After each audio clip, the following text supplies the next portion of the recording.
We recently did $500,000 from a challenge funnel launch for one of our partners. And in this video, I'm just going to break down some of the key lessons from this launch. And hopefully you can get one or two things that you can actually implement for your own coaching business as well. So that when you have a launch coming up, you can do a lot better than you did the last time, because this is actually one of our biggest launches for this particular client. So we collected about 371 grand in cash collected and about $500,000 in revenue. We sold about $30,000 worth of ticket sales, which was very good for this particular client. And you can see screenshots of payments here. And we enrolled about 66 people into the mentorship program for the challenge. So it was a really good launch.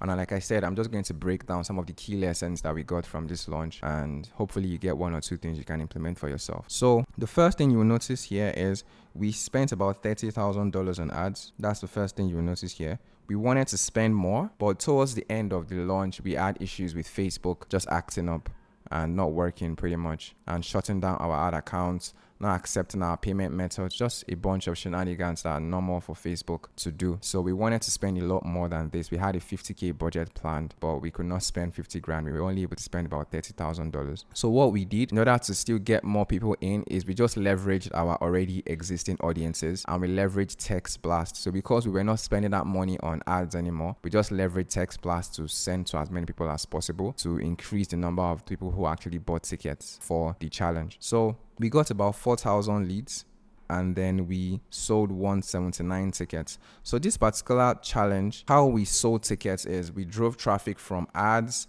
from email, from the client's Instagram, from previous challenge attendees. We drove traffic from that to a webinar, and then on the webinar, we now sold the tickets to the challenge. So that's how we had like 4,000 leads and sold like 179 plus tickets. And then in total, we had 66 mentorship sales, which was very good. This is, like I said, one of our best launches for this particular client, and it did really, really well. So we had 3 tiers for the tickets. We had general admission tickets, we had VIP tickets, and we had VIP premium tickets. And I love VIP premium tickets because in this particular case, it was $497.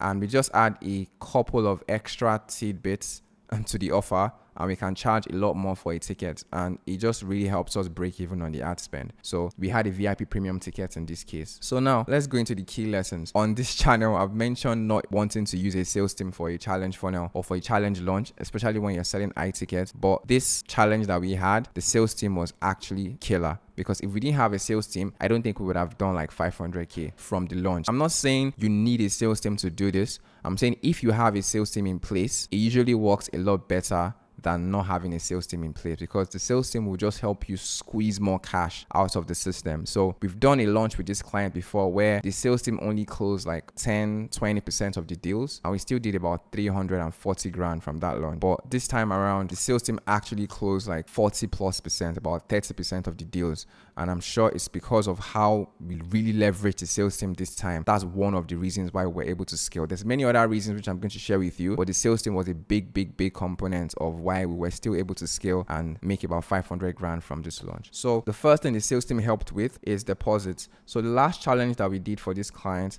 we didn't have deposits in place. So deposits just basically mean someone pays a 2K deposit or a 1K deposit, and once they pay, they can hop on a call with the sales team and then they can complete the payments. So it allows those who can't pay like in full right there on the call, it allows them to have an option. So that really helped. I think we had about 10 or so 20 deposits, and every single one of them closed. Because if you come back up here and you look at this breakdown here, like deposits were there before, but because we have like it automatically updates whenever someone pays for one of the main program, that's why deposits are now 0. So like every single person who paid a deposit actually joined the main program. So that was one way that the sales team really helped this time. Second thing is field payments. So normally what we used to do is text anyone who has a failed payment. That's a normal approach that we have, but this time around, we had the sales team actually call these people and try to convert them, and that really helped us to get more people to convert after their payments already failed. Third thing, should I say, is they harassed the leads. Like every single person who purchased tickets, they literally harassed them and called them up to try and convert them. Again, we do all these things normally through text messages and email, but having the sales team in place just truly harass these people, call them up multiple times to try and convert them, really helped us boost revenue on this challenge as well. And then anyone who was on the fence, throughout our email sequences, our Telegram follow-ups, literally everything that we did, we were following up aggressively with them to book a call with the sales team if they have any follow-up questions. It was literally everywhere, and that helped us to as well get more out of the sales team. So the sales team was very, very important in us doing $500,000 from this launch. It was a very, very, very good attempt from the sales team, and kudos to them for really crushing it on this one. Second thing that really helped us here is options. People just had so many options to choose from, so it didn't make sense for them not to take action. So first thing, we had 2 offer tiers. We had like offer option 1 and offer option 2. One of them was 6K, another one was 10K. And if you come up here, you would see we had about 10 people take us up on the 10K option. If we didn't have that option, everyone will have bought the 6K package, and we will have lost, because it was a 4K difference. We'll have lost $40,000 from that. So just having options in place was very beneficial. And then payment plans were also an option. So if you could not pay 6K in full, you could pay 4 part payments of 1,875. If you could not pay 10K in full, you could pay 2.5K in 5 parts. That was another option. We also had multiple payment options too as well, right? So we had like Klarna, we had Affirm, we had Clarity Pay, we used Warp, we used Split It, we used Go High Level normal payments, we used Fan Bases, we used Shop Pay. We had so many options. So there was nothing like, oh, this card is not working for me, or this payment option is not working for me. Every single person had an option to pay, because we just had so many options. If none of those things work, you could book a call too as well. And that's why I feel like we didn't have as much fulfillment as we used to do, just because we had so many options for people to join the program, and it just really worked, right? Another thing here is buying options.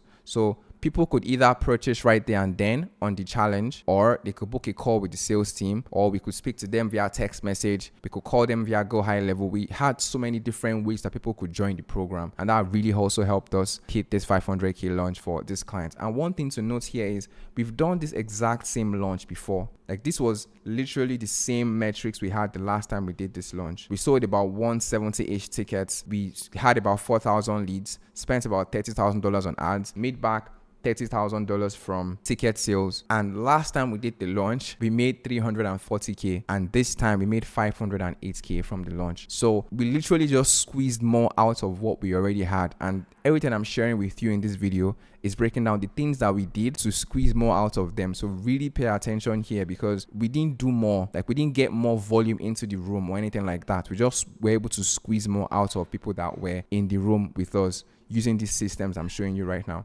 So that's another thing to pay attention to. So that's number 2 for options. The next thing is indoctrination. When it comes to challenges, the reason why they work so well is because people spend so much time with you from start to finish of the challenge. They spend so much time with you. In some challenges, they'll spend as high as 10 plus hours with you, where you provide value, you tell your stories, they know, like, and trust you, you overcome their objections, and so on and so forth. So for this particular challenge, one thing we did for this one that we didn't do for the last one is just having much more touch points with people, so they can spend as much time as humanly possible with us. We call this a 5-day challenge, but we spent like 8 days with them and at least 16 plus hours with them that week. Everywhere they turned, we were there with a session ready to go for them, literally. So we had a VIP kickoff call, right? We had a kickoff call for every single person. We had a bonus day on Saturday. We had mindset morning. So every single morning by 8 a.m., we had a call with one of our coaches that was helping them train their mindset. We had the main challenge sessions, which are about 90 plus minutes long. We had guest speakers coming. We had case study interviews. So we had so many touch points, and they spent so much time with us. I just feel like the difference between this one and the last one is because we had so many touch points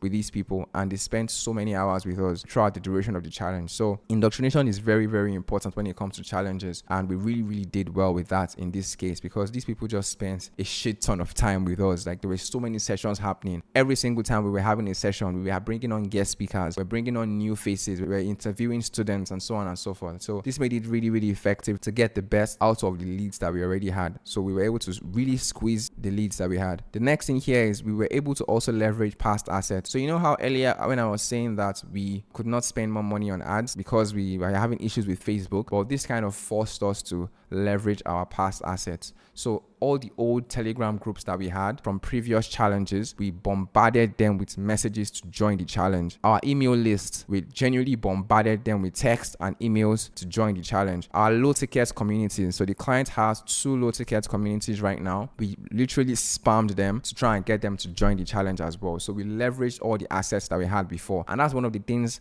I love the most about challenges, because once you do it once, it starts to compound. So we've done 2 free challenges, I believe, and 2 paid challenges for this client. Every single one we got for the free challenge, every single person we got from previous paid challenges, we literally bombarded them to try and get them to join. And that really helped us boost the number of ticket sales that we got, even if we could not spend more money on ads like we wanted to. And then the 5th thing I wrote here is mindset. Mindset is very important when it comes to doing a challenge funnel, because the 2 main objections you would get from people, like the most popular objections you will hear from anyone, is will this work, or will this work for me? And will this work for me is broken down into 2 parts. There's logistics, and then there's belief in themselves to actually do the thing. And that's where mindset comes in. So you could sell someone from now till tomorrow, from now till next year, on the logistics of why your program would work for them. You can overcome their objections, but if they lack belief in themselves to do the thing, there's nothing you will say to these prospects that will make them actually convert. So belief in themselves is extremely important, and that's why we had so many mindset sessions.